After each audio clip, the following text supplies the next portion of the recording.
नमस्कार मंडळी. आज आपण शिकूया सी मध्ये स्ट्रिंग हँडलिंग काय असतं. बेसिकली आतापर्यंत जे आपण शिकलेलो आहे की इंट केलं तर इंटिजर टाईप ऑफ डेटा असतो.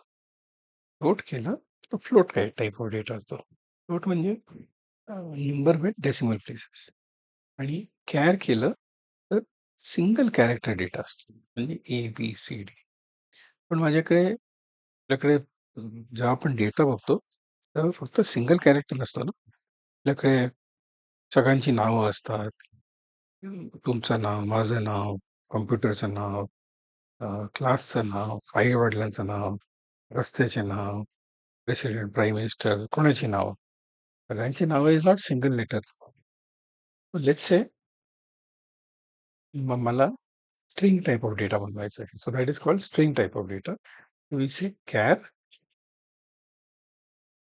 व्हेरिएबल नेम इज डी आणि मी ओपन अँड क्लोज ब्रॅकेट टाकतो. ठीक आहे. Open and close bracket denote that it is a string type of data.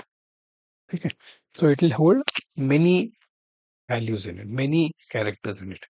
Right ना माझ्या आता ह्याच्यामध्ये India is great in my string. ठीक आहे. तर ह्याच्यामध्ये जसं आपण इंडेक्स जसं आपण न्यूमेरिक ॲरे बनवतो तसंच तसंच असतं. First element is index 0, second element is index 1, third element is index 2. असं करत करत इंडेक्स 0, 1, 2, 3, 4, 5, 6 असं असतं. ठीक आहे. आता जर मला या कंप्लीट ह्याला जर प्रिंट करायचं आहे, I can just say print F percentage S, S for string. आपण इंटिजर प्रिंट करायला आपण पर्सेंटेज डी किंवा आय टाकतो. लोड करायला पर्सेंटेज एफ टाकतो. कॅरेक्टरला पर्सेंटेज सी टाकतो आणि स्ट्रिंगला आपण पर्सेंटेज एस टाकतो. ठीक आहे.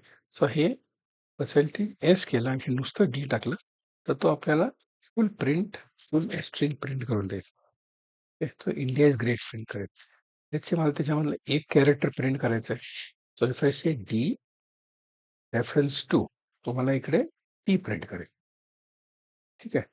आणखीन रेफरन्स 4, इंडेक्स 4 टाकलं तर तो मला ए प्रिंट करेल. ठीक आहे. हे आपण पुढे बघूया, आन्सर बघूया. आता लेट्स से मला हा कंप्लीट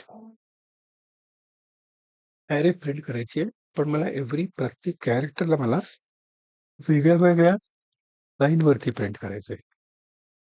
ठीक आहे. File run a loop. तर ह्याच्यामध्ये मी A equal to 0, A is less than 14 केलं, कारण माझ्या number of characters in my string is 14. ठीक आहे. आणि ए प्लस प्लस, तर ह्याच्यामध्ये जसं मी इकडे 2 आणि 4 टाकलं होतं, तर ह्याच्यामध्ये ए ची value will change from 0 to 14 आणि तो सगळे व्हॅल्यूज एकाच्या नंतर एक तो प्रिंट करेल. तो I space N space D space असं तो प्रिंट करेल. आपण बघूया काय आउटपुट येतं. तर फर्स्ट ह्याच्यामध्ये आपण जेव्हा हे केलं तेव्हा त्यांनी फुल स्ट्रिंग त्यांनी प्रिंट केली. which is here. मग आपण काय केलं, मग आपण फक्त second element which is D आणि ए प्रिंट केलं. थर्ड आपण काय केलं, आपण पूर्ण ॲरे प्रिंट केली, पण 1 letter at a time. I N D आहे, त्यामुळे आपण जर थोडंसं अजून स्पेस टाकली, अजून थोडी स्पेस येते. ठीक आहे. This is very simple string handling in C. ठीक आहे. प्रॅक्टिस करा कोड, तुम्हाला येईल सगळं करायला. थँक्यू.